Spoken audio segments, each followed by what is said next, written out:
Hola, hola. Les damos la bienvenida a la octava clase del curso Restauracionismo, es una genealogía de la plenitud del Evangelio. Y entonces, sin más, Juan, tu tiempo.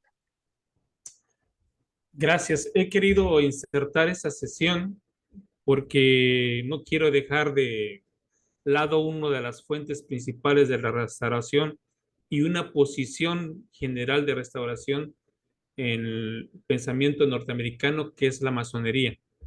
Entonces, en esta sesión abordaremos la masonería desde un punto de vista restauracionista, porque así lo vieron principalmente los colonizadores ingleses. Les recordamos que ya tenemos episodios con respecto a la masonería, por los cuales no me detendré en ellos. Tenemos uno con Tito Suriano, que es una introducción larga sobre las generalidades de la masonería.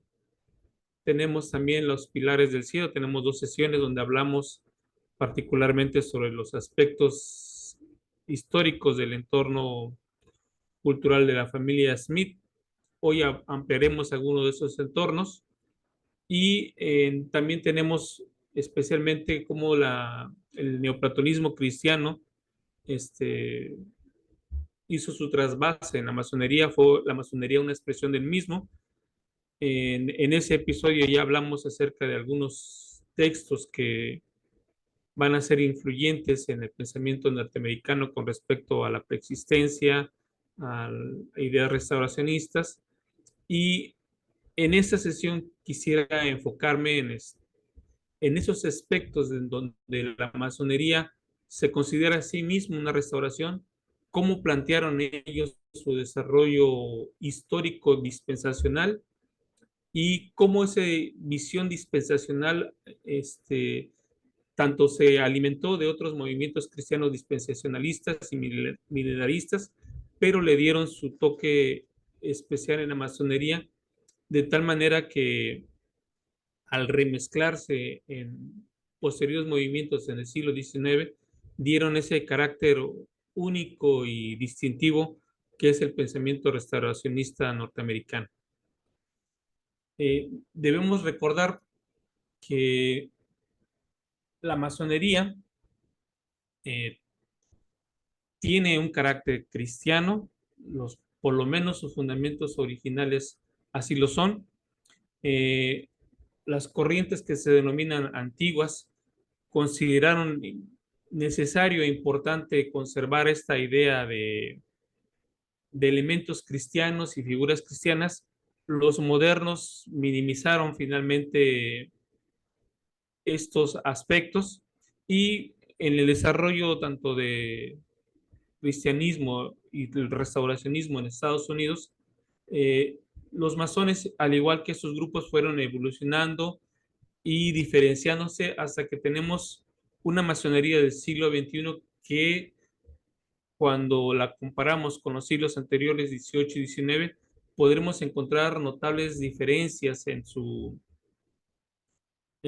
forma de organizarse, de pensarse y de entender los signos y principios que ahí se enseñan, porque la masonería también sufrió un proceso de modernización y de adaptación a las necesidades de la gente del siglo XXI.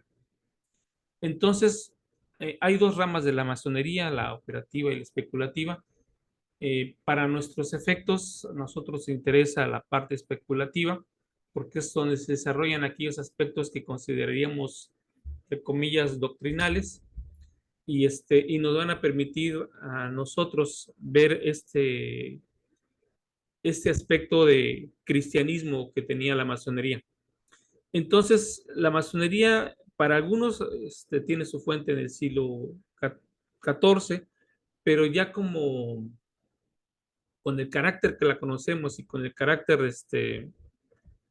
distintivamente simbólico y organizativo, lo tenemos ya hasta el siglo XVII, y una vez que han pasado estos restauradores, estas visiones milenaristas de las que ya hemos hablado con los grupos de Jane Lee, de Swedenborg, este tipo de grupos y escuelas desarrolladas en Inglaterra, que fueron también el abrevadero para para esta expresión religiosa en un principio y posteriormente una expresión mucho más de carácter laico.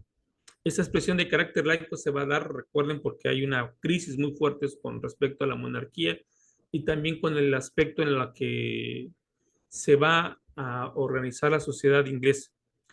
Para los efectos de la visión norteamericana se va a dar algo curioso, porque ellos van desde un principio a tener una masonería que trata de vincularse a la simbología y a la imaginería cristiana, pero también va a tener un carácter muy republicanista. Entonces, algunos grupos masónicos van a tener ya desde sus inicios esta idea de no debe haber reyes ni ningún tipo de nobleza en América, porque el Señor ha dado a América el carácter de que no deban tener reyes, y ese carácter viene en la masonería como parte de sus principios en los que se va estableciendo y que van a ser parte de las banderas que van a enarbolar para cuando las colonias inglesas se independicen de la corona inglesa, y que además adopten el sistema republicano que ya había en algunos núcleos poblacionales masónicos y por supuesto en sus trabajos y logias. Entonces, para los masones, se les asignaban a sí mismo responsabilidades de alto valor cristiano, como el cuidado de las viudas y los huérfanos, y en esa masonería de estos siglos,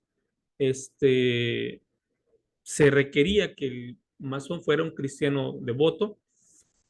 Actualmente no se requiere que lo sea, y incluso hay algunas organizaciones masónicas que son totalmente no teístas o ateas en algún sentido. Y por lo tanto, las figuras destacadas dentro de la imaginería masónica, vamos a tener a Enoch, a Adán, a Noé, a Salomón y a, y a muchas figuras de carácter cristiano que van a formar parte de sus representaciones alegóricas, y la forma en que ellos van a transmitir su conocimiento y los principios que consideran valiosos y cristianos para sus comunidades. Entonces, aunque actualmente pueda usarse igual las figuras de Adán y Enoch, para esa época tenían una visión un poco más literalista de estos personajes como representantes de una antigua masonería que había sido fundada en algunos casos desde el Jardín de Edén. Entonces, durante la vida de José Smith, la francmasonería continuó siendo un arte en desarrollo, con nuevos rituales tomando forma de antiguos rituales y siendo codificados y estandarizados. Y eso es importante porque José Smith no es el único que va a tomar parte de los ritos masónicos y adaptarlos o reinventarlos de nueva cuenta en un modo cristiano, sino que masones como John Mitchell, Albert McKay o Albert Pike van a tener este mismo carácter de ya tenemos ciertos rituales y vamos a reexpresarlos y readaptarlos para poder revelar la verdad última o la verdad prístima. Entonces hubo una serie de reelaboraciones del ritual masónico durante el siglo XIX, y por lo tanto José Smith no fue el único que reelaboró en visión cristiana o retomó o quiso restaurar esos caracteres cristianos que ya estaban siendo desafiados por los modernistas dentro de la masonería, y tratar de devolver su carácter antiguo, pero a la vez restaurado. Entonces la pregunta, y esta debe ser parte de lo que debemos hacernos también nosotros, ¿quién entonces dirá que la masonería no contiene cristianismo? Si bien muchos críticos, ya sea de carácter religioso, alegan que la masonería no tiene un carácter cristiano, para el momento en que estamos situándonos, que es entre los siglos XVI al XIX, la masonería tiene un carácter profundamente cristiano, y así lo van a entender sus participantes. Va a haber una serie de diferenciaciones en los años en 1820 a los 1830, debido a la campaña antimasónica que se van a desarrollar en esos años y que van a hacer que la masonería en los Estados Unidos se vaya separando de cualquier conexión religiosa, porque a través de este movimiento antimasónico, pues se van a dar esas situaciones de tener una posición negativa para la masonería. Antes de ese periodo, la masonería goza de buena salud, de buen prestigio y es parte del reconocerse como un ciudadano o como un miembro de la comunidad prominente el participar. Posteriormente, cuando la masonería vuelva a organizarse y a reflorecer hacia el finales de los 30, principios de los 40, la masonería va a tener un carácter bastante decisivo en la política de los Estados Unidos y en la definición de otros aspectos que tienen que ver precisamente con deshacerse de estas ideas restauracionistas en algunos casos y creará una fracción entre una masonería con visión restauracionista a una masonería con visión modernista. Eso mismo va a pasar también en los grupos religiosos, donde algunos van a empezar a ver al restauracionismo como algo extraño al cristianismo en general y como en muchos casos como herejía. Entonces, eso pasa en el mundo cristiano y también pasa en la masonería. Entonces, pero para ese tiempo no hay doctrina, ni recomendaciones, ni ilustraciones de la masonería que no tengan que ver con las virtudes cristianas. Quien no quiera ver esos elementos y considerarse que las personas que viven ese periodo lo ven con carácter cristiano, falta a la verdad y tiene una visión presentista que no tiene que ver ni se relaciona con la que las personas concebían en ese momento. Entonces, los rituales y las leyendas de la masonería, por ende, van a ser enmarcados en términos cristianos y con eso se va a tratar de atraer a todos, particularmente aquellos cristianos que ya tienen inclinaciones místicas, pero que a la vez quieren explicaciones más razones de las escrituras y de aplicaciones para su momento, y que van a tener la idea de resignificar las alegorías cristianas. Y particularmente van a canalizarse o van a ser partícipes aquellos místicos cristianos que van a hacer énfasis en el efecto transformador de la gracia divina, en ese sentido de efecto de teosis, y van a considerar que los grados y el simbolismo masónico permiten a ellos desarrollar estos aspectos de teosis. Entonces, así como hemos visto que la teosis tiene gradaciones, que tiene cierto uso de palabras, oraciones y signos que deben emplearse frente a la divinidad, la masonería va a retomar parte de esa visión para organizarse en sus propios ritos que tienen esta misma idea de exaltar a los seres humanos. Entonces, van a tener ellos la idea de que los antiguos hombres de Dios también eran maestros masones. Entonces, en esta visión, todos los profetas anteriores son maestros masones. Y esta va a ser la idea que va a ser presente y general para aquellas personas que viven hacia la década de 1820, y algunos grupos cristianos van a empezar a considerar esto como algo amenazante y van a empezar entonces a ver respuestas antimasónicas en ese sentido.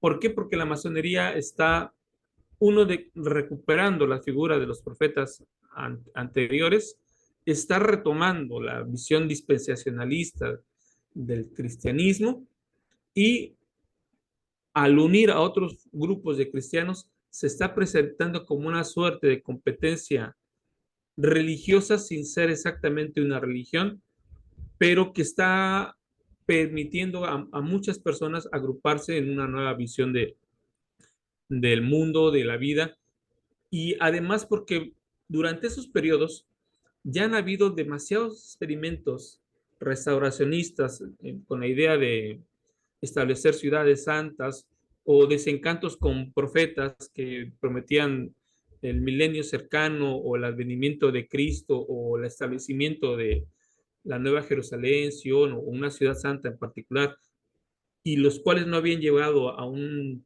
buen término, que la masonería se ve como una opción para estos mismos cristianos de que sea posible realizar muchos proyectos, aunque sea de manera simbólica, enfocándose en la restauración de templos y en la preparación de una visita más alegórica de Cristo, y con ello racionalizar un poco esas expectativas sin ser ya profundamente proféticos o milenaristas, pero sí dispensacionalistas y sí conservando esta idea de exaltación, de teosis, como medio de ofrecer a quienes se adhirieran a ellos.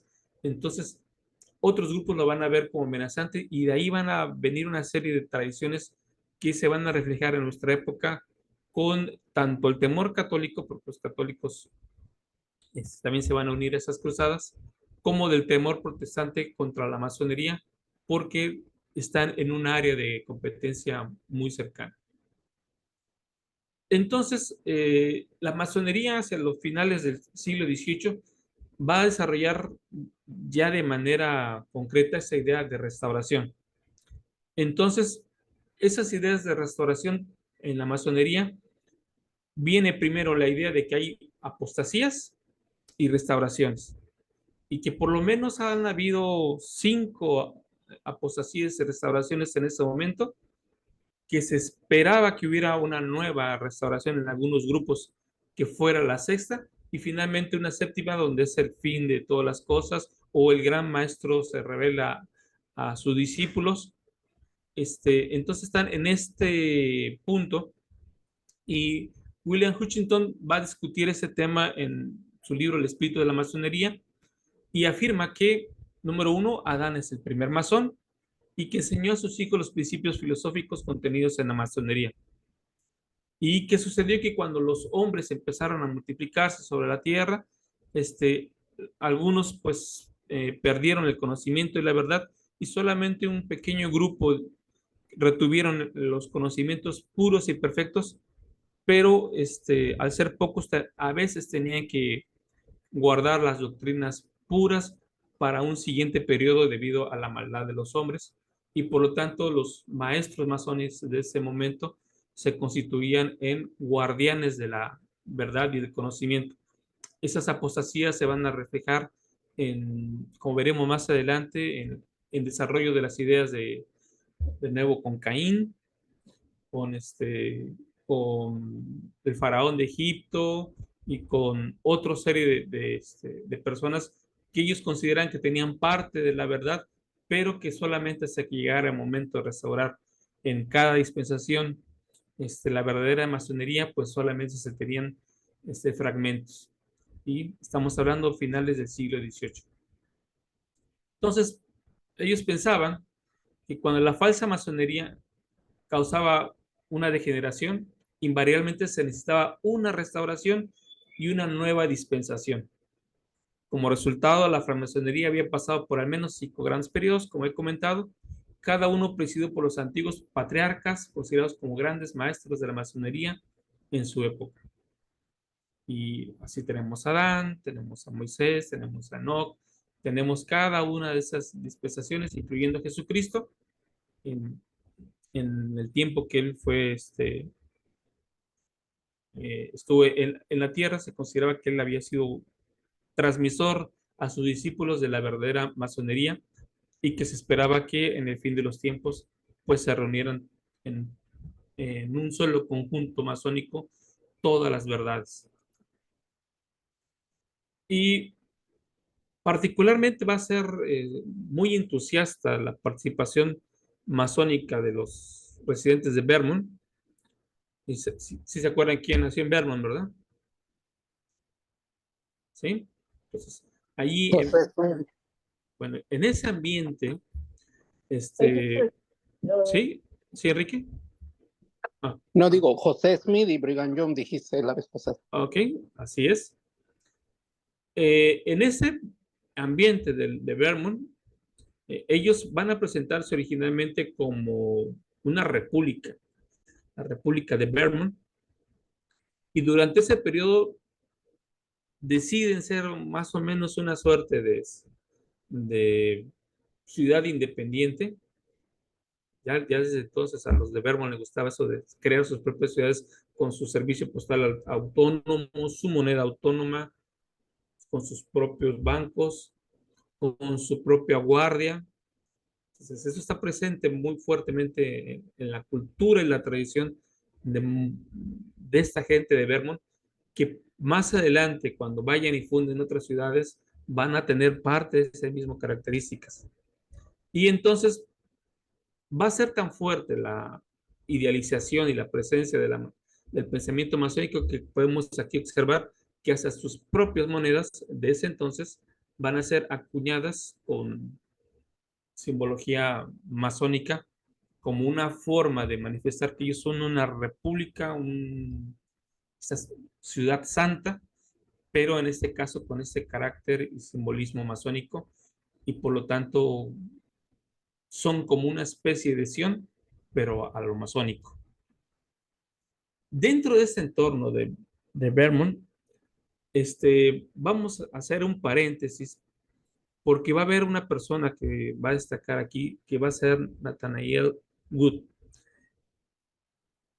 Él va a fundar un grupo y esta familia en general, la familia Wood,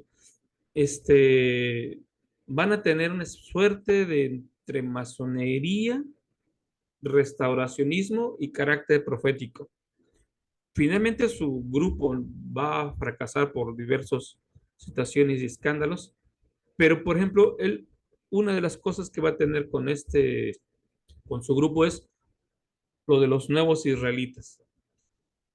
Ya habíamos visto que en los anteriores episodios que la idea de la casa de Israel, en ese caso británica, era muy popular.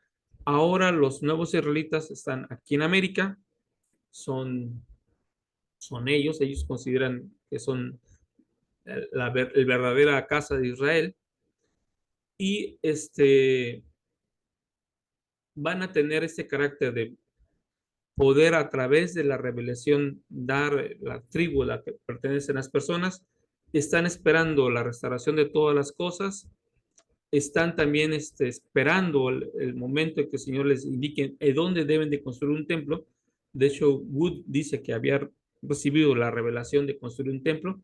Entonces, se parece un poco a los grupos restauracionistas cristianos que ya hemos visto que el Señor les habla, les manda a fundar una ciudad o un grupo, se apartan de los demás, están esperando la restauración. En este caso van a construir un templo y la diferencia va a estar en que Wood va a utilizar para muchas de sus enseñanzas y transmisiones de ideas, símbolos e imaginería masónica. La va a mezclar con sus propias concepciones religiosas y va a darle esta mixtura nueva de cristianismo restauracionista con masonería restauracionista. Él se aparta de las logias de su momento y hace esa serie de mezcolanzas. Obviamente esto no va a ser visto nada bien ni por los cristianos, fueran restauracionistas o no, ni por la masonería. Entonces lo ven como un grupo marginal y molesto. Bueno, cerca de ellos estaba la familia Smith y Wood era o había participado o conocía parte de la tradición masónica del arco real.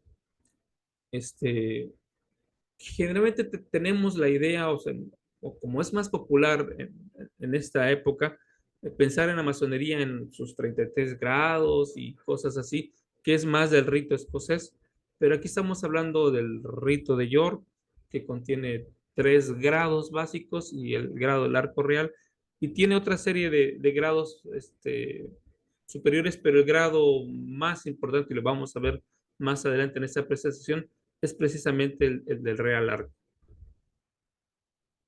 Entonces, Wood va a instruir a sus seguidores de que ellos son descendientes de los antiguos judíos y por lo tanto, es curioso, como todos los demás, ellos son los legítimos herederos de todo el país, porque ellos son la verdadera casa de Israel que va a restaurar a esta casa en América. Entonces, él va a hacer énfasis en el uso de varas de Aarón. ¿Les suena la idea de las varas de Aarón? Doctrina de Convenios, ¿no? Que le dice, Ok, es que le Oliver dice Cowdery, ¿no? Oliver Cowdery. Que Bueno, le dice que su vara, ¿no? bueno, la versión actual dice el don de Aarón, le Bueno, quitaron, pero decía la vara, ¿no? pedeciera la vara y se refería a estas varas. Este grupo utilizaba varas con las que buscaban tesoros y a la vez con la que obtenían revelaciones. Entonces eh, se consideraba que el poseedor de una de estas varas de Aarón tenía el don de la evidencia, el don de la revelación, por lo tanto podía revelar el linaje de las personas, podía revelar algunas otras cosas conforme el Señor se los permitiera, y así como la vara brotaba, de la vara de Aarón brotaron en flores y reverdeció. De la misma manera se utilizaba esa idea como fuente de restauración. Debía el poseedor o el director principal utilizando una vara de Aarón, se esperaría que tuviera su don y pudiera ser el profeta restaurador, y a veces se le asignaba la figura de San Juan y se esperaba que San Juan, el, el Bautista, viniera y restaurara el verdadero don de Aarón. Entonces, esas ideas se conectaban. Entonces, en este grupo se esperaba que Juan el Bautista viniera y restaurara el don que tenía Aarón. Nosotros le llamaríamos que venga Juan el Bautista y restaure el sacerdocio arónico. Pero en este caso era este, eh, darle poder y significado a esta vara de Aarón. Bueno, ¿por qué es importante ese grupo? Porque de acuerdo a algunos historiadores, la mayoría coincide en esto, tanto José Smith padre como William Cowdery, papá de Oliver, dos de los fundadores del Movimiento Santo de los Últimos Días, estuvieron directamente involucrados con el grupo de Wood. Barnes Frisbee, en 1867, cuando hace un recuento de la historia de Vermont, detalla la participación de estas dos personas. Y de José Smith padre afirmó, me han dicho que el padre de Joe Smith, o sea, el profeta José Smith, residía en Pawnee y en el momento del movimiento de Wood aquí, él estaba con él y él era uno de los líderes del grupo. Hace esta afirmación, independientemente si fuera o no líder del grupo, José Smith padre, si se afirma que a lo mejor no participó, él debía estar al corriente de las creencias, de las ideas de este grupo, y si participó, es notorio que dentro de sus actividades incluyera la búsqueda de tesoros, porque también el grupo de Wood se dedicaba a la búsqueda de tesoros. Y en el caso de Cowdery, pues está esta idea de precisamente de la vara de Aarón. Frisbee también colocó a William Cowdery con el grupo de Wood. Ellos vivían cerca de las cercanías de Walls, Vermont, y después se mudaron un poquito incluso más cerca de los Woods. Debido a esto, Michael Quinn especula o teoriza de que debía haber una conexión entre William Cowdery y Woodscred ayudaría a explicar por qué su hijo Oliver tenía una vara a través de la cual recibía revelaciones. De lo que sí estamos seguros es que precisamente Oliver Cowdery tenía una vara, esperaba con ella recibir revelaciones y esperaba dentro de su participación tener este mismo carácter de servir como Aarón, así como Moisés era el profeta principal y Aarón el segundo. o bien ser como el precursor o el bautista para el profeta restaurador, pero de que tuvo una vara para recibir revelaciones, lo tuvo. Y esta vara tenía esta Sí las mixtura. recibió. ¿Mande? Sí las recibió. ¿Tenemos algún ejemplo de alguna que haya recibido? Que Oliver Cowdery haya recibido revelaciones. O Tenemos, por por medio de la ejemplo, vara. por medio de la vara, tenemos que por lo menos lo intentó.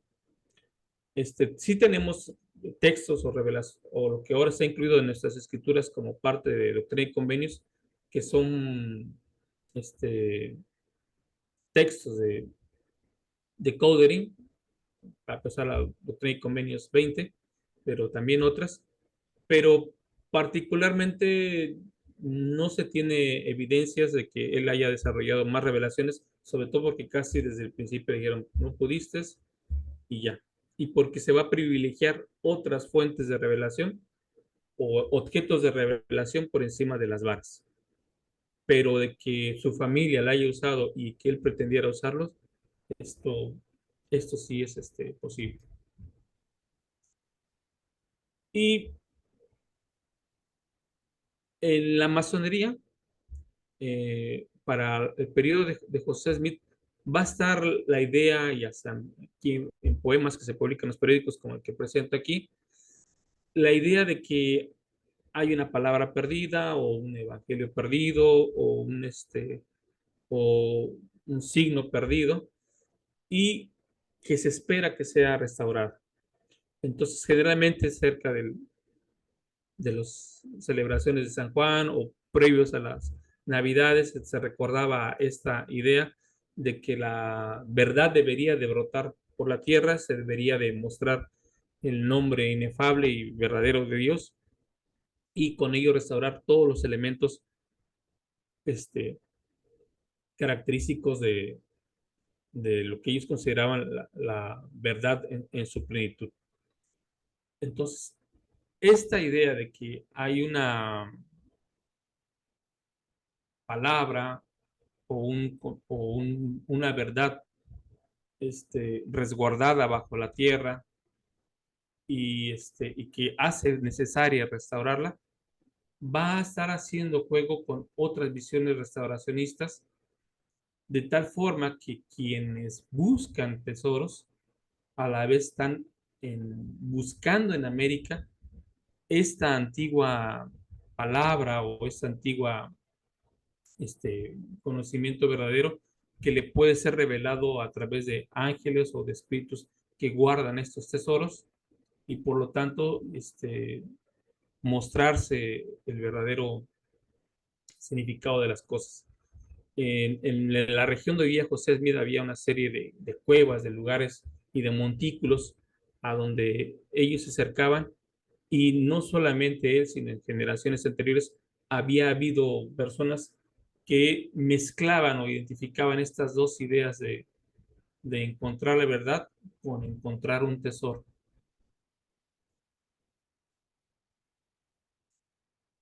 Entonces va a ser ahí en su estancia en Vermont, cuando José Smith padre, a quien algunos lo dicen como propuesto a lo maravilloso, porque él sí creía en lo sobrenatural, pero a la vez quería racionalizar un poco sus expresiones, se va a convertir en buscador de tesoros. Eso es importante porque no es que a José Smith se le vaya a ocurrir de, bueno, yo voy a ponerme a buscar tesoros y no, él va a ser formado por su padre. Va a ser en muchos sentidos el profeta esperado por su padre. Y desde su niñez hasta su desarrollo en la pubertad, va a tener esta formación, tutelaje, idea. Muchas de las búsquedas de tesoros de José Smith van a ser en compañía de su padre o bajo la guía de su padre. Y esto es parte del entorno en la que José Smith José Smith dijo también se va a convertir en un buscador de tesoros, pero bajo el tutelaje y la guía de su padre. Entonces, no era una creencia única de José Smith, padre, sino que muchos creían que los antiguos habitantes del continente, los exploradores españoles, los piratas, incluso enanos de la mitología europea, habían escondido tesoros en la tierra. Eso ya era parte de la idea y ya hemos visto cómo había oraciones para buscar tesoros, que generalmente los tesoros se usaban para construir ermitas o hacer oraciones, etcétera. En esta mixtura de pensamiento que ya se está reconformando con la masonería, el tesoro se va a convertir posteriormente en la palabra y esa idea ya no es de construir ermitas, sino incluso en el futuro de obtener el tesoro para construir un templo. ¿Sí, Enrique?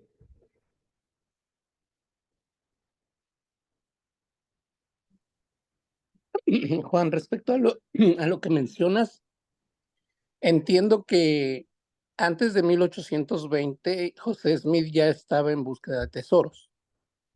Sí, su familia ya buscaba tesoros. Ya buscaba Y, porque has mencionado que eso ajá, digo, era parte de, o normal, ¿no? Era parte de esa cultura, ¿no? de estos pensadores en particular, no todos los cristianos creían en eso, pero había ciertos cristianos místicos que tenían influencia con la masonería, que tenían influencias restauracionistas y que buscaban tesoros no solamente con el afán de volverse ricos, sino con el afán de cumplir lo que llamaríamos en América una manda, este, algún propósito cristiano, o en este caso, en esta mezcla, este, encontrar aquellas palabras o elementos de escrituras o de textos perdidos que restauraran la verdad de las cosas. Entonces, estos buscadores andaban en eso. ¿Sí? ¿Sí, Enrique? Entonces, los buscadores de tesoros generalmente buscaban en colinas, cuevas y minas perdidas. Fíjense aquí particularmente, una de las personas que buscó durante mucho tiempo tesoros en la colina de lo que ahora llamamos Cumora fue Martin Harris. Cuando estuvo excavando en los alrededores, estuvo subiendo y bajando cerca de los montículos indios, porque también había montículos en esta zona, en algunos lugares que él consideraba y por lo cual también había sido guiado este, con una búsqueda similar a las que ya hemos narrado. Cuando escucha a José Smith, es como, bueno, vamos a ver si sí encuentra lo que yo no encontré. Pero como precursor de la búsqueda de lo que ahora llamamos Cumora, tenemos a Martin Harris. Y era característico buscar en las colinas porque muchas colinas tenían promontorios indígenas, lo mismo que las cuevas porque también había enterramientos y obviamente en los montículos nativos donde tenían a sus panteones y zonas funerarias.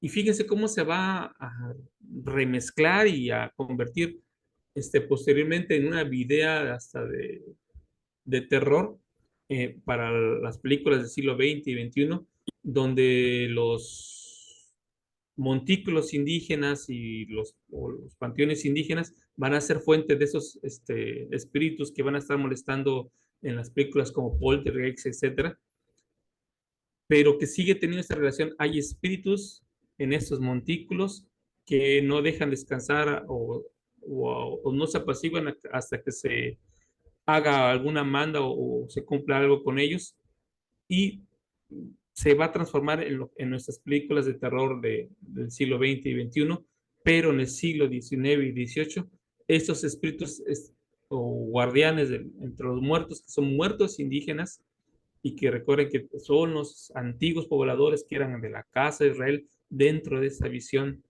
de algunos cristianos. Entonces, van a hacer esta mezcla de ideas. Sí, Enrique. No, sí, me desconecté un poco, pero lo que alcancé a escuchar me queda claro. Gracias, Juan. Entonces se consideraba que la mayoría de esos tesoros estaban ocultos, que se requería de un mapa, clásica de la historia de Capitán Kidd y su tesoro. Particularmente es llamativo esta historia del Capitán Kidd y sus tesoros enterrados en estas supuestas inmediaciones, porque el Capitán Kidd narra su historia de que estuvo primero en la isla de Madagascar, después emprendió en viajes, llegó a las Islas Comoras y estuvo en la zona de Moroni, y esas ideas, con toda la historia de un tesoro enterrado, van a llegar a las inmediaciones donde se encuentra José Smith. Entonces, de acuerdo al historiador Mark Hastur McGee, que es santo de los últimos días, se reclutaron para estas búsquedas de tesoros a varios especialistas locales para que usaran ya sea las varas de Saurí, que eran como estas varas de Aarón, o piedras videntes para localizar tesoro. Esto fue, no, José Smith no era el único, se reclutaron a varios, con una y otra vez con esta búsqueda del tesoro, ya sea de los piratas o de los ángeles que hayan guardado ahí, o del tesoro indígena, etc. Y particularmente como inquilino de la granja de Salomón Mac, José Smith padre estaba rodeado de curiosidades de piedra, había algunos montículos ahí levantados, monolitos de algunas hasta de 2 metros de altura, había cámaras de piedra que habían sido esculpidas por el hombre, y se encontraba una serie de inscripciones, grabados y restos de flechas, ornamentos y de marcas cuando los granjeros araban. Entonces se pensaba que eran restos de una gran civilización que había sido o que había escondido sus tesoros en la tierra, pero que habían erigido estos lugares, y eso va a impactar mucho a José Smith padre durante el momento que realiza esta búsqueda de tesoros. Y pues en esta idea hay también ciertos elementos que tienen que ver con la masonería. Al igual que en la masonería estaban preocupados por la palabra perdida, que había sido grabada en una placa o una plancha triangular de oro, la búsqueda de los Smith estaba conectada con el significado sagrado desde el principio. Así como en la verdadera alquimia se trataba de transmutar al plomo en oro y simbolizaba la transformación de purificar el alma hasta lograr la teosis, la familia se involucró en la búsqueda del tesoro con este carácter espiritual. En la medida que buscaban, se preparaban espiritualmente para estas búsquedas y hacían sus oraciones y sus ayunos y buscaban ese contacto con lo espiritual, también, también pasaban por este proceso de purificación, o que ellos creían que era parte de su proceso de purificación, y consideraban que ese tesoro espiritual estaba enterrado en las inmediaciones de Nueva Inglaterra. Entonces, estas actividades incluían rituales, ceremonias especiales, como ya hemos comentado en el episodio anterior, que se realizaban con el fin de obtener objetos enterrados que se pensaban estaban protegidos por espíritus. Y entonces, si había objetos enterrados protegidos por espíritus o por ángeles guardianes, y en la masonería se estaba buscando, ya sea de manera alegórica, encontrar la palabra perdida, y si América era el lugar de la restauración, como creían varios cristianos, entonces aquí debía de encontrarse la verdadera palabra perdida, que debía estar oculta y enterrada, y que por lo tanto, y debía estar guardada por algún ángel, por algún espíritu, y que por lo tanto debía de haber alguna forma de encontrarla, y con ello restaurar la verdad en esos últimos días. Esto es parte del imaginario que vive la familia Smith, y particularmente que se está desarrollando en el entorno de José Smith padre. Y para él, en este mundo que está mezclando esta resignificación masónica con este restauracionismo cristiano y a la vez con la idea de restaurar ambas cosas, pero que se requiere de profetas y requiere de personas que tengan una preparación espiritual diferente. José Smith padre veía esas cualidades en su hijo desde el momento en que nacer, porque nació antes de la fiesta de San Juan Evangelista y cerca de la Navidad, y Juan Evangelista pues era parte de los santos patronos de la masonería, parte del momento de cuando se erige una nueva logia, y su nacimiento se produjo un día después del solsticio de invierno, que representaba en esta visión el renacimiento y la restauración de la luz del mundo. Y además, pues José Smith nació amantillado o con una caleza, como quieran llamarle, y esta gente creía que aquellas personas que nacían amantilladas, es decir, que este saco miótico no se había roto, pues venían con un velo y por lo tanto creían que con ese saco amniótico que los venía protegiendo y habían nacido así, pues tenían el carácter de que iban a ser profetas o videntes. Esas personas estaban caracterizadas para ser videntes. Entonces, si ustedes por ahí buscan nacer amantillado o así, siempre van a encontrar lo que está asociado con esa persona tiene el don de vidente. Y esa es la visión que tenía José Smith, padre de su hijo. Fíjense, al mayor de José, le había puesto Irán, después le cambió el nombre a Hiram cuando la masonería vino en detrimento, y a su hijo, como le veía todas sus características, le puso su mismo nombre para poderle transmitir los dones que él consideraba que ya tenía. Recuerden que él ya era un buscador de tesoros, por lo tanto era un vidente, por lo tanto realizaba partes de esos ritos, podérselos pasar a su hijo. O sea, este oficio también se heredaba de padres a hijos, era un don que se heredaba de padres a hijos y por eso le va a poner ese nombre, su mismo nombre a José.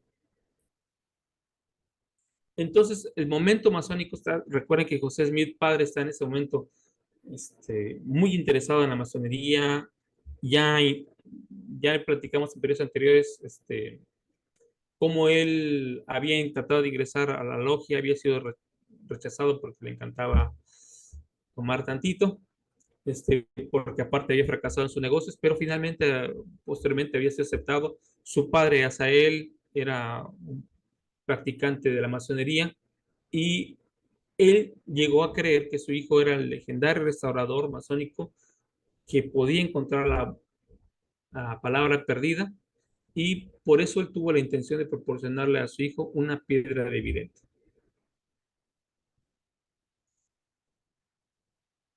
Y entonces tenemos todos los elementos, y durante ese periodo va a ser popular un libro que se va a conocer como Las Antigüedades de la Masonería, y este libro va a detallar todos los elementos restauracionistas y dispensacionalistas de la masonería y que van a estar presentes tanto en el entorno familiar como en el entorno cultural de la familia Smith. Este libro va a ser muy popular para la época en que están desarrollando esos acontecimientos y que van a ser parte de la formación que va a tener posteriormente José Smith dentro de ese entorno, y muchos de los seguidores de ese santo de los últimos días y también muchos otros restauracionistas van a estar discutiendo o adoptando o contribuyendo a esta visión de la masonería. Entonces, en este libro, que pondremos en el grupo de suscriptores, se presenta la idea de que la masonería tuvo su origen en la construcción del templo del rey Salomón. Entonces ya es casi la historia clásica, pero se plantea además que la masonería existió antes en una forma más perfecta, que hubo dos grandes divisiones. Recuerden esa historia de dos pueblos que se separan y unos son justos y otros injustos, y unos se corrompen y otros preservan la verdad, pero finalmente el grupo corruptor vence o aniquila a los que preservan la verdad y un pequeño grupo va y se aparta y oculta la verdad para que salgan los futuros días. Esta es parte de la épica masónica que se presenta en ese entonces y es parte de lo que va a presentarnos las entidades de la masonería. Entonces, el propósito era que todo aquello que había sido separado durante mucho tiempo se volviera a reunir en ese nuevo periodo de restauración y que pudiera brillar con todo esplendor. Entonces, en este libro, la masonería proclama que la religión es su pedestal y es el fundamento de la misma, pero que ellos van a ofrecer los ritos, los signos y las señas que van a preparar a los hombres a poder desarrollar todo su potencial. Pero para poder desarrollar todo su potencial, necesitan restaurar toda la masonería en su plenitud. Entonces, la masonería dice que va a transmitir esas tradiciones de padre a hijo. ¿A qué le suena? A esa idea del sacerdocio descendió de padres a hijos, ¿sí?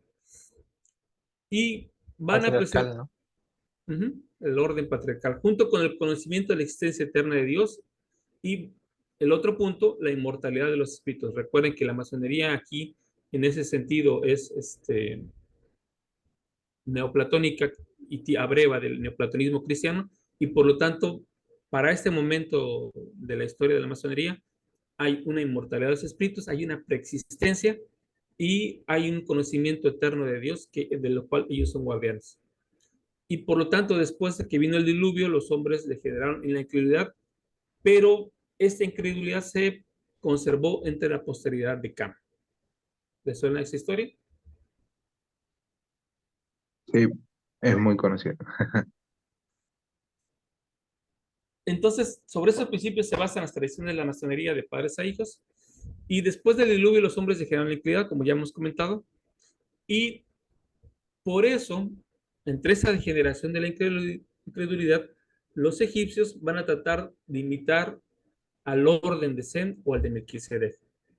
Entonces, la madre de Faraón va a fundar, va a recuperar parte de esas cosas que se han perdido, y va a fundar con su hijo un pueblo, y van a tener todas las cosas de la masonería, o parecidas a la masonería, pero no tienen la autoridad porque ellos solamente son imitadores.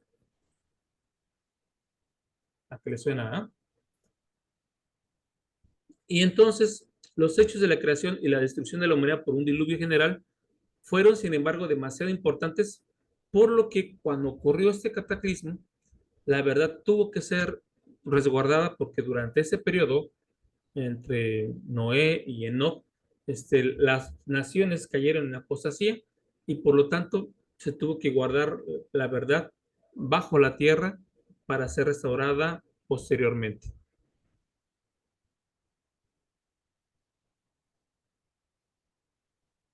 Entonces, los patriarcas creían que la masonería contenía algunas verdades inseparables ligadas a su religión. Ya vimos aquí que para esta masonería, recuerden, estamos antes de José Smith, pero el libro va a ser popular ya para 1820 en la zona donde vive José Smith. Los patriarcas van a ser los que verdaderamente van a preservar la masonería y esto va a ser ligada a toda la religión de los patriarcas que conservan el verdadero orden de la masonería. Y la masonería operativa, que incluye la construcción de santuarios, de templos, etcétera, va a ser muy apreciada por los egipcios que van a tratar de apropiarse parte de los principios también especulativos. Y la gran progenitora de Faraón va a preservar estas verdades y transmitirlas a su hijo, que es nieto también de Noé. Entonces, desde ese De ahí punto de vienen los vista, de Egiptos.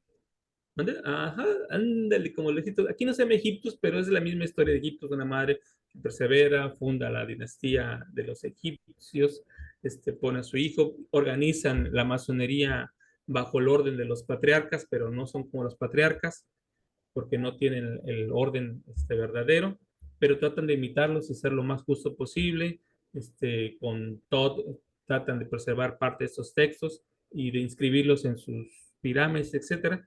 Y Abraham, cuando llegue con ellos, les va a decir, bueno, lo que tienen ustedes allí es parte de la verdad, pero yo traigo la verdadera masonería y solamente se va a preservar por medio de este orden patriarcal que se ha establecido, ¿no? Y de los cuales Cam no forma parte y por lo tanto ustedes no pueden heredar eso. Y en esta visión de las actividades de la masonería, pues igual se presenta a Moisés explicándole astronomía y ese tipo de cosas, ¿no? Entonces, las tradiciones masónicas solo podían ser puras cuando estaban unidas a la verdadera adoración de Dios y por lo tanto estaban miserablemente pervertidas entre las otras naciones. Hace que nada quedó, se perdió la verdad y ese culto fue rechazado porque no cumplió los propósitos. Persistía la creencia de que en un estado futuro, junto con los principios generales de la masonería operativa, es decir, junto con la construcción de templos, se restauraría la verdad trascendental.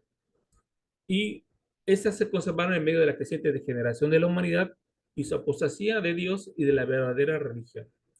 Y así va a estar sucediendo las cosas. Y en este libro se va a declarar que la masonería es la perfección de todas las cosas y de todas las artes y las ciencias. En ella se reúne toda la perfección.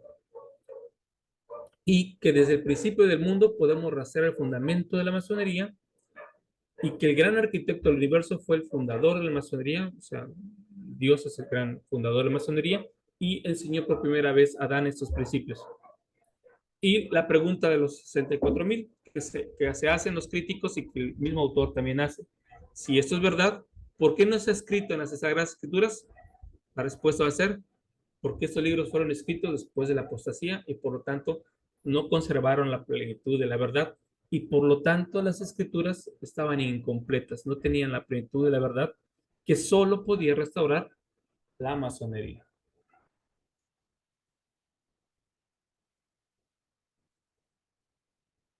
Y de ahí el autor se va a ir hacia atrás a la historia y nos va a presentar que en los cielos había otro órdenes de seres cuando la tierra fue creada.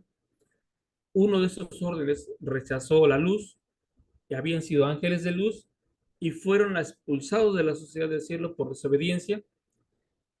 Y este es un gran testimonio innegable de la pureza, de la existencia de la luz y de verdad.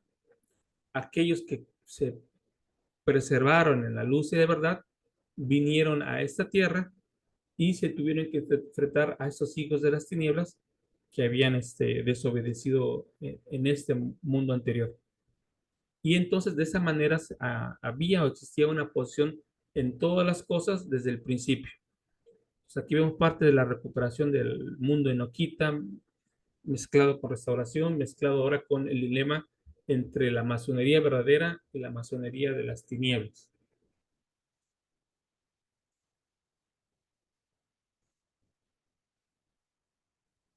Entonces fue en tan puro ejercicio masónico, es decir, estaban reunidos en una asamblea, donde los ángeles se comprometieron antes de la creación del mundo en medio de esa gloriosa asamblea, y así que descendieron a la tierra a fin de ser colocados en la diestra del juez en el grande y terrible día del Señor.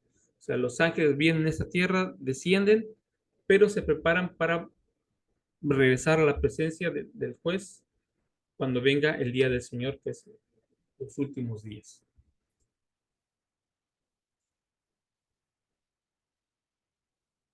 Entonces, se esperaba que el hombre llegaría a ser igualmente poderoso con Dios, tener todos sus poderes, pero la madre de todos los masones violó los sagrados mandatos de Dios y a través de las súplicas de ellas, Adán siguió su ejemplo. Y ambos cayeron para experimentar todos los frutos amargos de pecado, la miseria y la muerte. Y así se les dieron los primeros signos. Estos signos eran necesarios cuando el hombre estaba en un estado de perfección, pero fueron necesarios una vez que Adán y Eva habían caído y por lo tanto requerían de un resguardo o de signos para que pudieran ellos recibir la palabra verdadera cuando fuera el momento. Después de la caída fueron dados a Adán y se consideran como hitos inamovibles de la orden hasta el día. Entonces son los primeros signos que recibe el aprendiz, precisamente son estos signos que habían recibido a Adán y Eva para preparación en su avance en los siguientes grados. Pero de momento se les había dejado con ello una vez que habían caído y transgredido. Entonces sus calamidades de ellos fueron grandes, pero la fe y la esperanza que se les proporcionaron se les permitieron soportar el castigo de su desobediencia. Su primer objeto al pasar de la luz inefable a la oscuridad temporal era vestirse con las pieles de bestias sacrificadas de acuerdo con el mandato de Dios. Y en la masonería no se pone totalmente una ropa completa, pero en la representación del mandil blanco, esa idea del cordero está presente. Pero con el recordatorio que una vez se había sido sacrificada y que ellos tenían que recordar los mandamientos de Dios al utilizar esta ropa sagrada. Y con esto se trataba de conservar en la masonería antigua vivo en las mentes de los hombres el verdadero conocimiento a través de estas pieles. Entonces, estas pieles que originalmente vistieron Adán y Eva le permitían a los primeros masones recordar cuáles eran los convenios que habían hecho primeramente sus padres. Después de esto, en la historia de esta masonería, la progenie de Adán aumentó y a ella le fueron transmitidos los preceptos y mandatos divinos, los cuales fueron envueltos en toda la ciencia pura y sublime. Cuando los hombres se hicieron numerosos sobre la tierra, el espíritu de las tinieblas estaba muy ocupado en la corrupción de lo moral. Y aquí narra cómo el espíritu empezó a ir entre los hijos de Adán y a corromperlos y a enseñarles que no creyeran en Dios, y excitó su corazón en pasiones malévolas. De esta manera fue que Caín apostató de la masonería y mató a su hermano Abel por codicia. Y la primera forma de apostasía es que Caín había ofrecido vegetales en lugar de sacrificios como se les había enseñado a Adán y Eva para recordarles los signos. Entonces, Caín apostató primeramente ahí y después con sus asesinatos.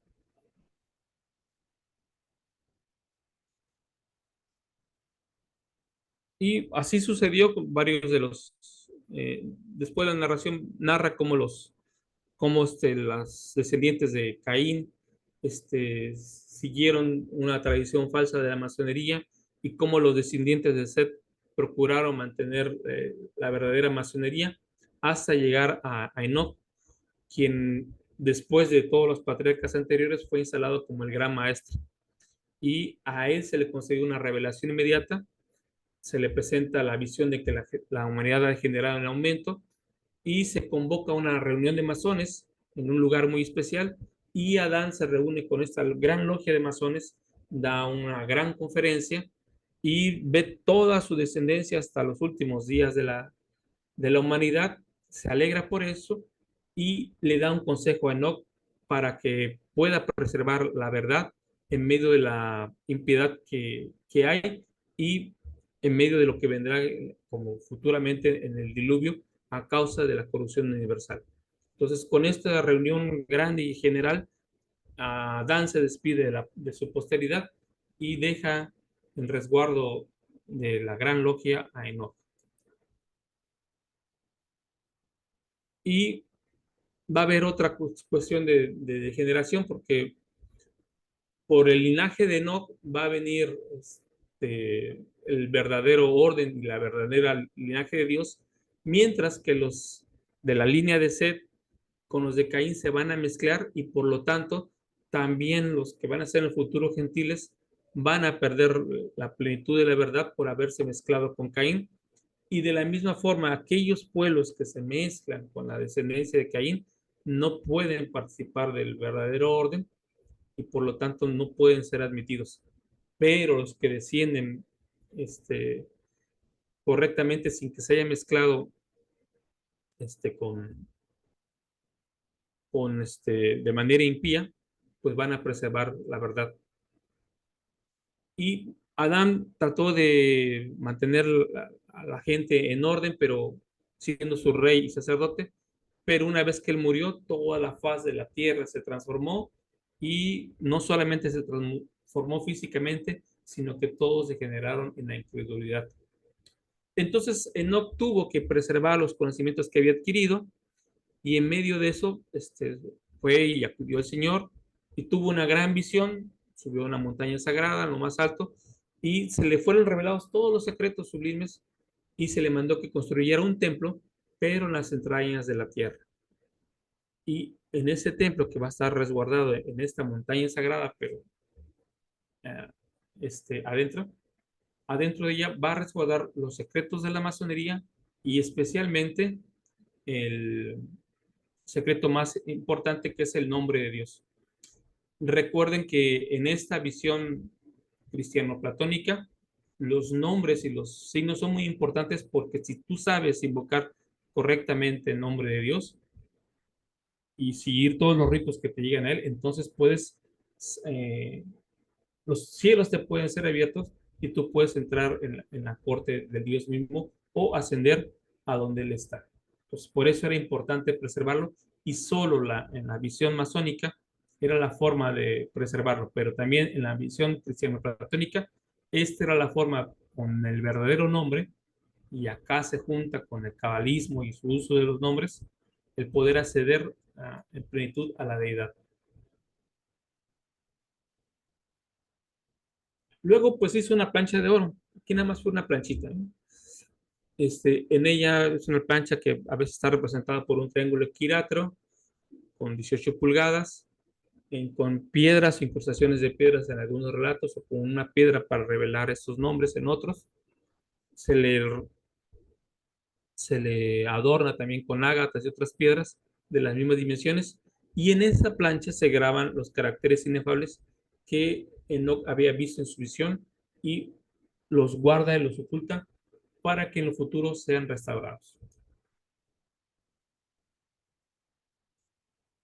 Luego, pues lo cierra, guarda con ello junto los demás secretos, y se anticipa la destrucción de la humanidad, pero toda la verdad ha sido preservada para que en lo futuro vuelva a aparecer. En el relato de la masonería, esta aparición ocurre cuando Salomón va a edificar su templo, y, y se recupera de nuevo la plenitud de la masonería y en la leyenda masónica, pero cada vez que hay situaciones eh, de apostasía en la masonería, la verdad tiene que ser oculta otra vez en la tierra, como en los días de Enoch.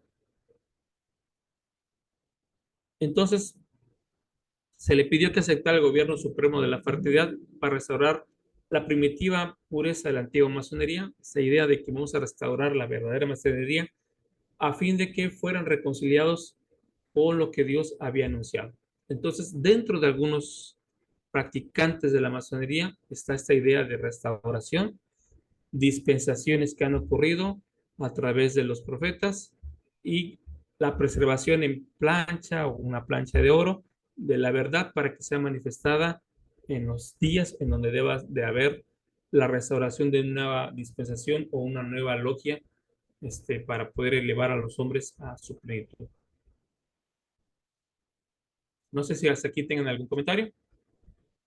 ¿Qué les parece esta parte de antigüedades de masonería, que van a formar parte del entorno cultural de José Smith?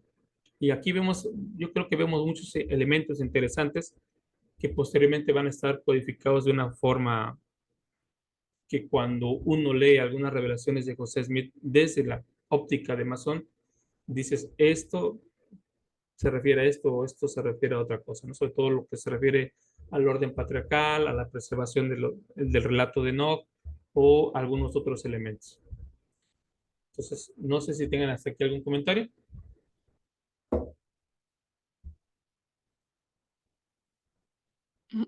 Pues sí, yo el comentario que tengo, Juan, es que, bueno, está por demás decir la información que siempre aportas, pero siempre que leía Segundo de Nefi 3 y veía que la profecía de que José, su Voy a papá tener se un iba a hijo llamar José. con Sí, José, el nombre de eso es José, muy masónico, sí. y entonces como que mi respuesta automática que uno busca como miembro, dice uno, oh, pues un ángel le dijo, o Dios, o sintió, ¿verdad? Pero ya relatando todo esto y viendo el ambiente que lo rodea, pues no tenía información que José Smith había nacido con el saco No amniótico y lo había. que lo que se cree o se creía, no sé hasta dónde, si ahora se sigue creyendo eso, que Todavía fue en algunas equivo zonas, ¿eh? Todavía en algunas zonas, incluso en México, hay algunas zonas donde todavía se cree eso, como parte de las características que debe tener un vidente. oh, mira. Entonces, como que todo eso que tú estás, aportando, o más cual enseñando o demostrando, pues Un cambia, ¿no? vidente o un Cambia rezador, la sí, forma. porque tenemos ahora todo el contexto, ¿no? Entonces, esta parte que tú mencionas del libro mormón, efectivamente podemos ver ahí al joven José Smith reflexionando dentro de esa tradición de heredar la verdad, parte de su propia experiencia personal. Entonces, en la masonería, en ese entorno, les había dicho que el Real Arco es muy distintivo de la masonería del rito de York y particularmente para nosotros debe ser interesante porque generalmente, como les he comentado, miramos más hacia el rito escocés que hacia los elementos del rito de York que tienen este carácter más cristiano en algunos elementos y particularmente el rito del Real Arco tiene muchos elementos que son cristianos y imaginería cristiana que para ustedes van a ser fáciles de reconocer y remezclar con los conocimientos que tienen. Entonces, este rito es un rito que va de la iniciación a la exaltación. De tal forma que este es cuando el maestro masón, que ya ha tenido su grado de aprendiz, de compañero y de maestro, se va a iniciar en este rito, es para recibir su exaltación. Va a recibir todos aquellos elementos que le permitan poder entrar en su exaltación. Entonces, como primer punto. En el rito antiguo, esto se hacía a través de velos. Las personas que se presentaban a través del velo y en el velo tenían una conversación con, con los príncipes, con el príncipe Zorobabel o, en representación de algunos profetas y se les pedía ciertas signos y señas para poder cruzar el velo y así va pasando eh, por varios lugares en el salón y a través de ciertos velos dando las palabras hasta que finalmente recibía él la palabra sublime, la palabra más importante y tenía que recitarla para cruzar finalmente el velo. Entonces, actualmente mucho de la masonería se le ha quitado el velo, ya no hay, en algunos ritos ya no hay este pase de los velos, pero en la masonería estadounidense todavía se conservan parte de ese pase de los velos y en esa parte, en la presentación ante el velo, el maestro masón recibe signos, contraseñas que le permiten pasar y finalmente ser exaltados. Entonces, para poder entrar en el Sagrado Real Arco, el maestro masón, que ya es el candidato en este momento, necesita primero entender qué significa ser exaltado. Y entonces se le va a dar un repaso de su viaje a través de lo que fue la masonería artesanal, la masonería operativa, y se le va a recordar que todos, recuerda, la masonería operativa que tiene que ver con todos esos elementos de construcción y con todas esas herramientas de construcción y con toda esa edificación del templo, se le va a dar como una suerte de repaso de ello para que resignifique los signos y símbolos que ha recibido, pero ahora para dirigirse a su exaltación.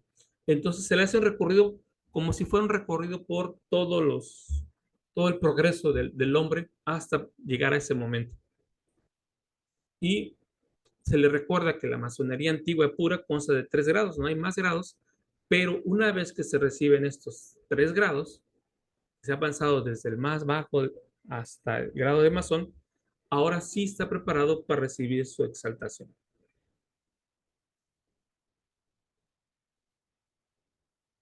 Entonces, al maestro masón se hace un repaso de su experiencia terrenal, se le hace un repaso de cómo él ha estado construyendo su vida espiritual a través de los signos y símbolos que ha recibido.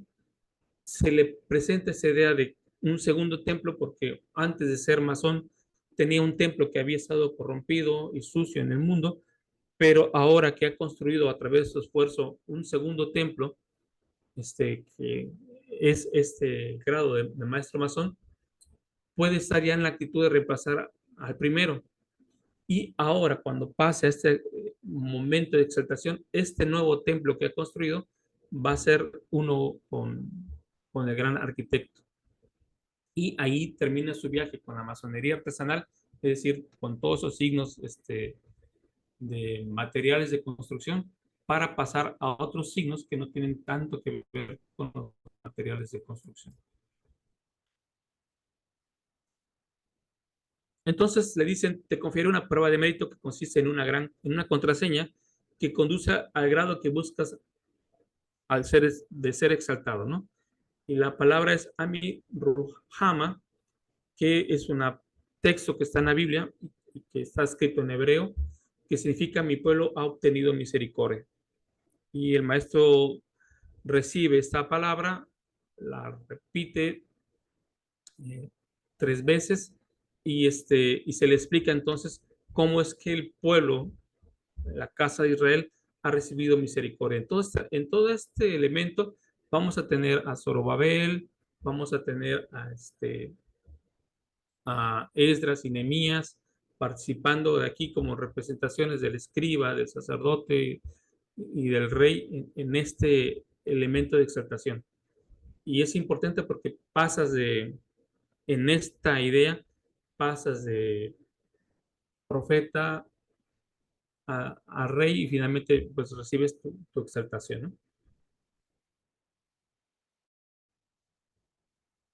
Entonces, cuando lo presentan, le dicen el hermano bonito tal, habiendo cumplido de vida y verdaderamente su tiempo como aprendiz, y ha probado el grado de compañero y habiendo sido elevado al sublime grado de maestro, masón, como consecuencia de su capacidad ha sido recompensado con una contraseña como prueba de mérito, tiene una contraseña, pero necesita recibir la otra, y ahora se presenta debidamente preparado y aprobado para ser exaltado el grado supremo de masón del rey del arco. Le pregunta a Nehemías, que está a su lado, que está enfrente, ¿cómo esperas obtener esos privilegios? Con la ayuda de Dios y el beneficio de una contraseña. Y Nehemías, te agradeceré la contraseña, da la contraseña que ya hemos visto, Amu Rahu Hama, que significa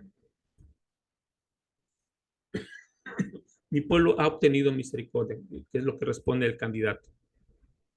Y Nehemías dice, bueno, paremos, se informa a Zorobabel, que en este caso está representado por quien en este momento está dirigiendo la sesión, y se le dice el hermano del capítulo tal, en la masonería pues hay por capítulos, quien ha debido y verdaderamente cumplido su tiempo, ahora se presenta debidamente preparado y aprobado para ser exaltado en el grado supremo de masón del Real Arco.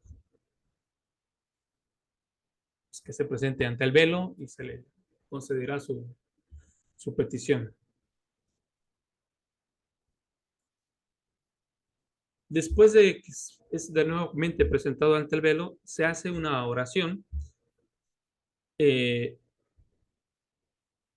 en esa oración alguien que representa a Josué y invoca lo siguiente: Padre Todopoderoso y Eterno del universo, a cuya orden el mundo surgió de caos y toda la materia creada tuvo su nacimiento, nosotros, tus indignos servidores, imploramos humildemente que concedas tu bendición espiritual a esta convocatoria. Concédele al hermano que ahora busca participar de la luz de nuestros misterios supremos para que pueda ser investido de una porción de tu Santo Espíritu, que no entre en nuestra orden a las ligeras, ni que se aleje de ella apresuradamente, sino que la permanezca con firmeza, recordando siempre que el gran objeto de esta institución es la felicidad de nuestros semejantes y sobre todo la gloria de tu santo nombre. Y se le vuelve a hacer el desafío y en esa parte se le explica el propósito de la vida, que es la felicidad, como aquí está como parte de la institución y como aquí mismo se declara, el permanecer en la luz, el no apostatarse ni apartarse de la verdad, porque va a estar preparado para recibir la palabra santa o sagrada.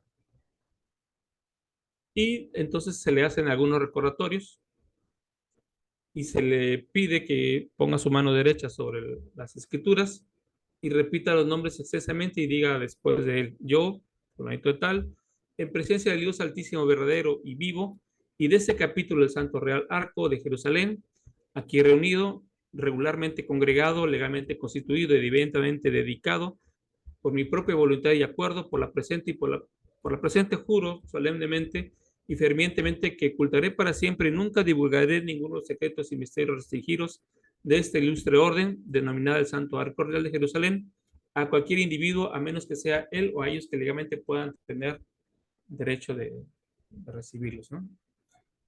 Y hace ese convenio y promete además solemnemente que no me atreveré a pronunciar a la ligera o irreverentemente el sagrado y misterioso nombre de Dios Altísimo y verdadero, ni compartir si por sílabas, a menos que sea en presencia y con la asistencia de dos o más compañeros del Real Arco. Además, prometo solemnemente que responderé y obedeceré fielmente y puntualmente todas las señales y citaciones legales, que son las frases que deben de decir, que puede recibir de un capítulo real del Real Arco, repita sus varios nombres extensamente y diga después de mí: yo, en presencia del Dios Altísimo, verdadero y vivo de este capítulo real del Santo Real Arco de Jerusalén, aquí reunido, regularmente congregado, legalmente constituido y debidamente dedicado por mi propia voluntad y acuerdo, por la presente juro muy solemne y fervientemente que ocultaré para siempre y nunca divulgaré ninguno de los secretos y misterios restringidos de esta orden denominada del Santo Real Arco de Jerusalén. Y pues solamente finalmente se le recuerda que el manto del que está revestido está, cuando se le va a dar la palabra sagrada, pues se hace con el oído, al oído, y él la recibe. Y se le recuerda que el manto con el que está revestido es un emblema de pureza de corazón y rectitud de conducta que debe impulsar a todos aquellos que han sido admitidos en ese sublime grado.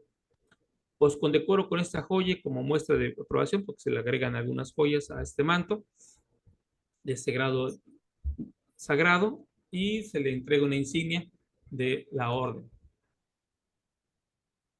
Y de esta manera, pues el iniciado recibe la palabra sagrada y es admitido en la presencia del Señor.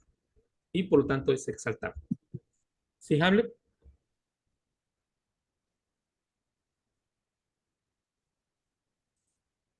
No se te oye. No, fue un error que estaba tocando unos Ok. botones. Y de esa manera tenemos otros elementos que tienen ese carácter. Aquí vemos esa mixtura cristiana con la masonería del arco y con esa idea que podemos ver de hay una ropa sagrada, hay unas presentaciones que se realizan delante del velo, se recibe finalmente un nombre y un signo sagrado, que aquí no lo ponemos, pero tampoco es gran ciencia que lo busquen. Y lo importante no es tanto el nombre que recibe el maestro en este grado, sino que ha cumplido con todos los principios de dignidad, de rectitud, de limpieza y pureza para transformar su templo y poder, en este caso, ser exaltado. Entonces, los que participan en ello, los responsables, evalúan mucho este carácter de cuidado de las viudas, de los huérfanos y el haber cumplido con todos los compromisos como maestro masón a los que se ha estado sujeto y sobre todo este sentimiento de dignidad y desarrollo personal. Entonces, esta que pertenece a parte del rito de York es el rito que más cercano y más conocido para el periodo de José Smith, en el momento que él está vivo y tiene contacto, ya vimos que de muchas maneras, con la masonería, sin ser esta la única fuente de sus reelaboraciones o interpretaciones tanto del cristianismo como de la masonería. Entonces, pues, no sé qué les ha parecido. hemos finalmente visto que en esta concepción de la masonería encontramos muchos elementos característicos de lo que posteriormente no solamente nosotros, sino también otros grupos restauracionistas como los adventistas y los testigos de Jehová van a compartir en ese sentido, sin llegar, a diferencia de José Smith, a compartir el carácter ritual de los mismos o esta forma de enseñanza a través de un rito. Y bueno, esa sería la exposición del día de hoy.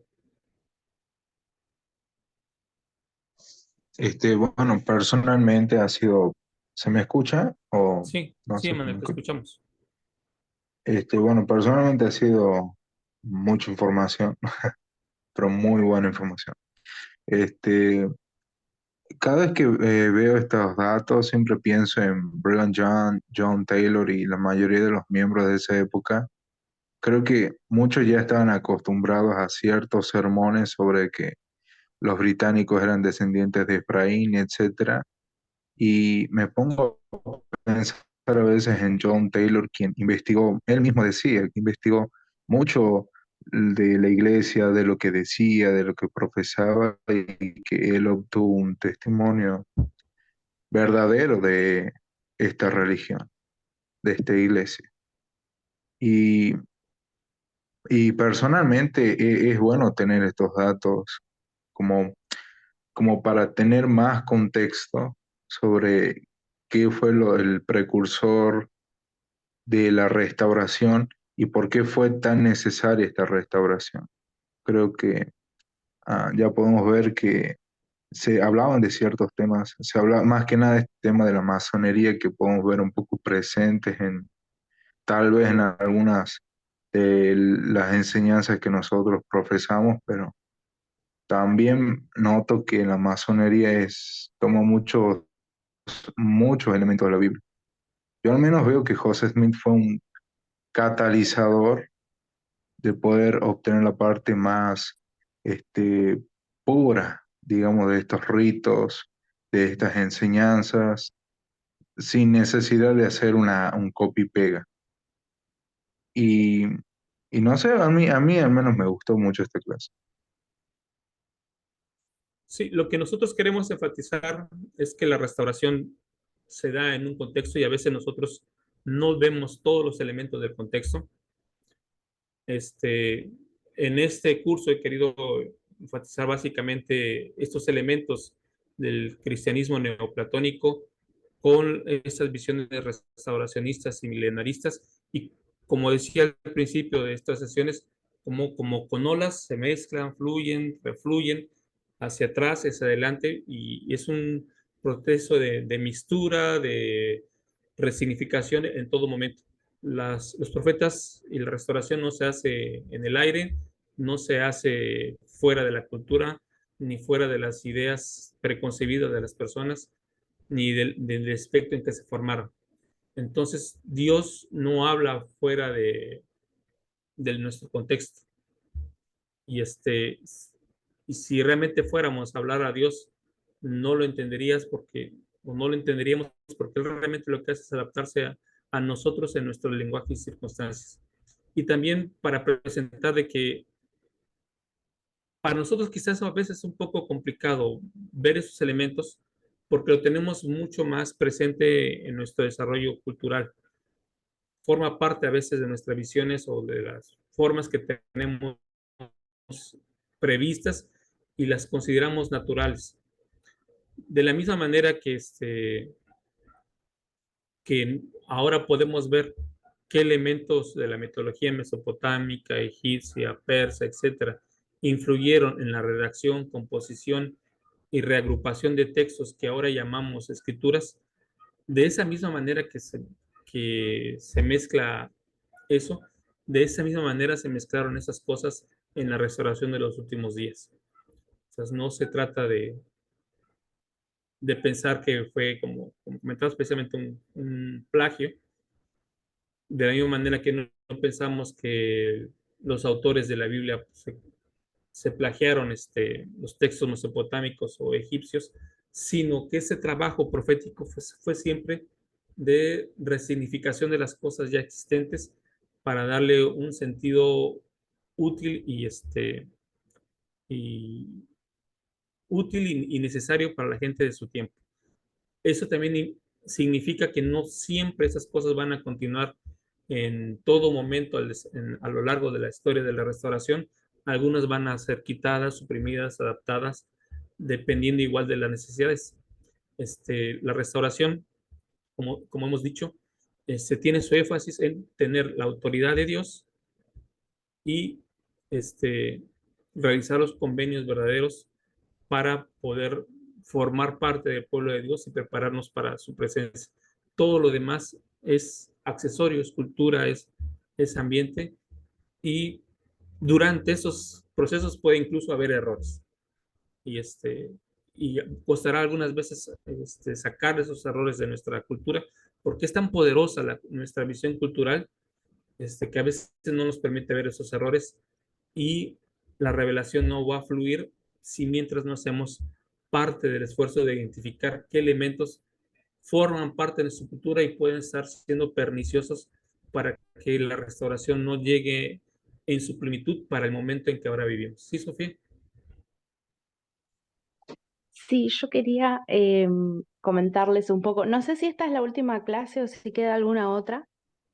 ¿Esta es No, la quedan última? otras más porque no hemos podido hablar de los grupos restauracionistas con sus profetas ni sus ciudades de manera plena, ni los proyectos milenaristas, ni hablar de los restauracionismos derrotados, aquellos que, a diferencia del movimiento sur, le hicieron su mismo progreso, pero finalmente fracasaron, y que creo que es interesante conocer su historia, así como de otros restauracionismos que sí triunfaron y que en algunos casos son o tienen membresía mucho mayor que la nuestra, pero que nuestra cerrazón cultural nos permite nada más visualizar nosotros como los únicos y desarrolladores de esta idea en esta época. Que esa sería la última Ok, sesión con la que terminarías, pero todavía quedamos un poquito más. Yo ok. les... Ajá. Igualmente quería, bueno, comentarles un poco, un comentario general de lo que me va apareciendo hasta ahora. Primero agradecerles, ¿no?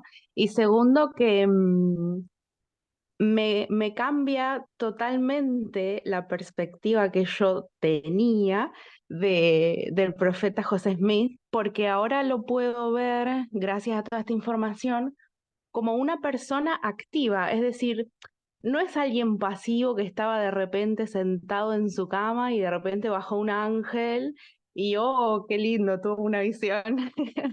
Sino que, bueno, como explicabas hoy, ¿no? Antes de tener la visión de Moroni, como que lo buscó y así un montón de cosas, estudiaba, se informaba, investigaba, ejecutaba, probaba. Es decir, em, ahora lo veo como una persona, bueno, podríamos decir más parecida a mí, porque bueno, yo soy así también, ¿no? Me gusta encontrar las cosas, pero por buscarlas y no Muy porque inquieto, llegan de ¿no? repente.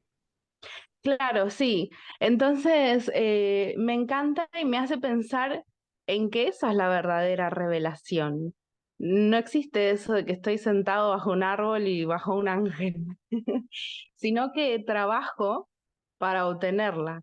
Entonces, bueno, no solo que me hace cambiar la perspectiva del profeta, sino también, bueno, y de todos los que estaban con él, sino que también me hace replantearme muchas cosas de mi vida personal, de cómo obtengo revelación, de cómo restauro mi vida, entre comillas. Y bueno, y nada, me encanta. Así que gracias y ese es el comentario general que tengo hasta ahora. Y recordar, como dijo José Smith de sí mismo, soy como una piedra rodante que va siendo puliéndose. A veces se equivocaba, a veces acertaba antes bien y luego volvía a cometer errores, pero ahí se fue puliendo. Y toda su historia de vida es precisamente ese trabajo de pulirse, repensar las cosas, y aún aunque hubiese recibido algunas revelaciones antes, si este era el momento de tener una nueva visión de las cosas, él estaba abierto a tener una visión diferente y una respuesta diferente de las cosas.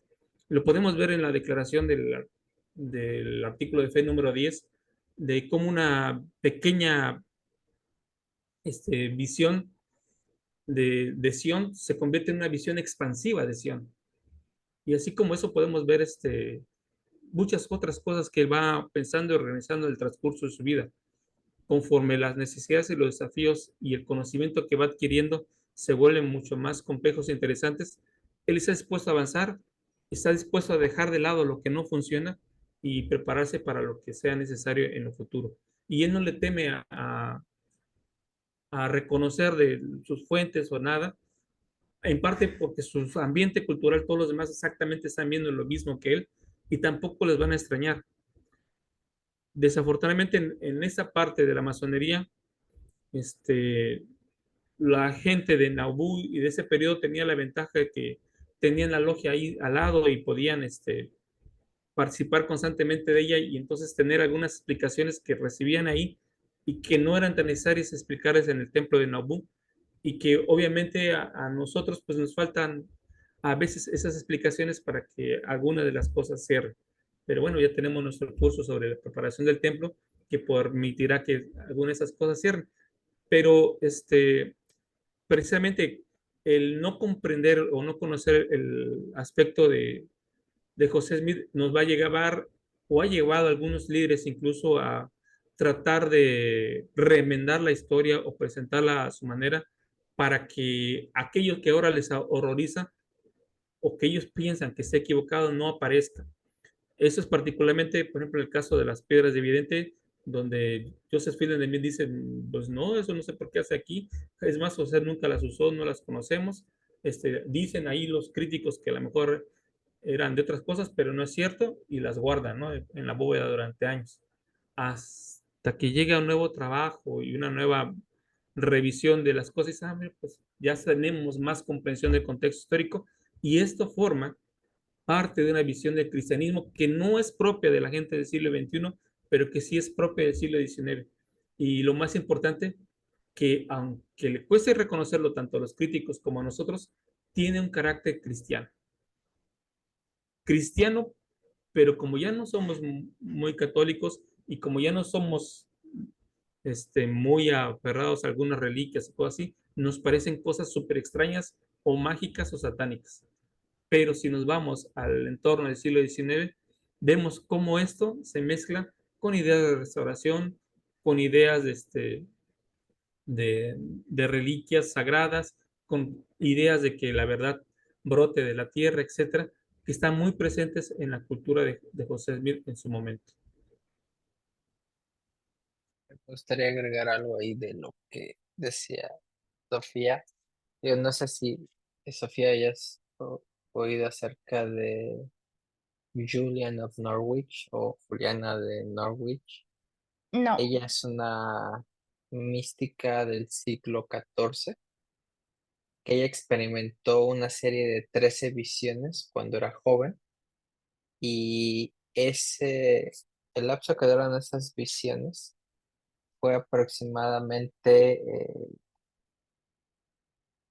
bueno, ella dice que tenía un deseo ardiente y se encontró con el deseo ardiente de Dios, ¿no? Su experiencia ocupó un poco más de 24 horas, pero ella pasó 20 años en una celda de anacoreta, o sea, 2 décadas completas de su vida aislada del mundo en austeridad solitaria, determinada a comprender plenamente las verdades religiosas incrustadas en esas experiencias trascendentes. El resultado fue una de las exploraciones más grandes del amor de Dios jamás descrita, una crónica de la certeza que había experimentado de que no hay ser hecho que pueda saber cuánto y cuán dulce y tiernamente nuestro Hacedor nos ama. Eh, me hizo resonancia ahorita con lo que dijiste de yo soy de que llevo tiempo y hay que dedicar y todo. Imagínate, ella se encerró 20 años para tratar de comprender esas eh, 13 visiones que tuvo, ¿no? De joven que duraron, fue un lapso de poco más de 24 horas, pero imagínate, 20 años para descifrar y todo ese tipo de visiones ya habla de una visión muy amorosa del Salvador, muy radical de su época y que hace mucha resonancia con la restauración. Pero sí, más o menos es eso. La revelación lleva trabajo, ¿no? No es como, no siempre como, iluminado, sino que hay y yo en la primera visión va madurando poco a poco y él va comprendiendo diferentes cosas, ¿no? Al principio el énfasis era en el perdón de los pecados, después empieza a comprender cosas como restauración, entonces ya después empieza, yo creo que le empieza a hacer sentido, mira, la naturaleza divina, eran dos personajes, era diferente, y yo creo que es algo similar, ¿no? La revelación, como hemos dicho varias veces, es un proceso a veces más iterativo, más que un evento, ¿no? O el rayo directo del cielo. Después me podrían pasar, por favor, más de la historia de esta hermana. Ah, Yo también pues, quisiera leer Julian Norwich. pues podríamos hacer un episodio después tal vez, pero ella tiene este libro que se llama Revelations of Divine Love, eh, Ok. está en Amazon, y es precisamente de las revelaciones o las experiencias que ella tiene. Eh, Sería bueno, ahí está en la lista de pendientes hacer un episodio de ella, pero sí. Ok, gracias.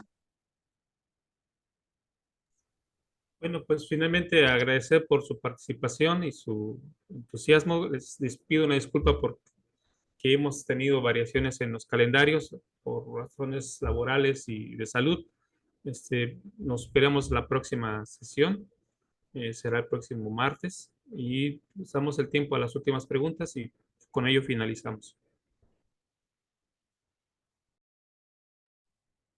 ¿Qué tan buen investigador era José Smith concerniente a todos estos temas que hemos visto? ¿Era así como muy diligente o cuando tenía tiempo? No sé si me explico. Bueno, una de las cosas es que esto forma parte de su entorno cultural. Dos, en el tiempo que él estuvo recién operado por la cuestión de la tifoidea, que fue con sus familiares a vivir en un lugar más tranquilo, tuvo la oportunidad de que sus abuelos, sus familiares le leyeran textos, tuvo acceso a textos, él fue un lector muy asiduo, terminó tarde la escuela precisamente por esta enfermedad, pero no era un analfabeta, también recibió educación de parte de Jairon, que había sido maestro masón para ese entonces, que era maestro, había estudiado en escuelas asociadas con Dortmund, que tenían parte de estas ideas entre metodistas, restauracionistas y neoplatónicas, de manera muy general, y que en esas escuelas se va a discutir igual la preexistencia, la exaltación, en fin, una serie de temas. Posteriormente vamos a ver a José Smith como un gran lector, o sea, ve, cuando él hace sus revelaciones, ve cuántas citas de las escrituras pone y las mezcla, las resignifica, te las está diciendo de memoria. Cuando tú estás viendo las citas que se hacen en sus sermones, dicen, y dijo tal escritura, y puso esta y esta, tiene una gran habilidad para las escrituras, aparte de que las volvió a leer cuando hizo su revisión de la Biblia. Entonces, tú lo ves terminando el libro de Mormón y está haciendo el libro de Moisés como parte de ese inicio de revisión de las escrituras. Es una persona que dedica en lo que tiene disponible de tiempo esas actividades. Y siempre estuvo entrando y saliendo de bibliotecas, tuvo a su disposición suficientemente libros, aparte de los cursos que tomó con maestros judíos y con otros maestros que fueron a enseñarle diferentes cosas. Pero siempre en esa línea. Fue una persona muy lectora y igual como dice Javier, vamos a dedicar un día a hablar de la formación cultural y académica de José Smith y de lo que leyó y de sus fuentes de lecturas. Básicamente platicaremos de eso. Pero aparte era una persona con mucha memoria y en la época en la que él vivía y en la educación que se formó, esa gente, el dominio de las escrituras de antes de los 40 versículos, se quedaba pobre, ¿no? O sea, dominaban cientos de versículos de la Biblia y lo podemos notar en sus revelaciones, en sus cartas, en sus sermones. En ese sentido, era culto bíblicamente.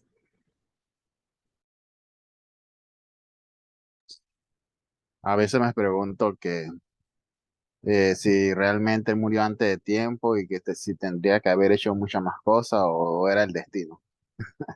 Es José Smith.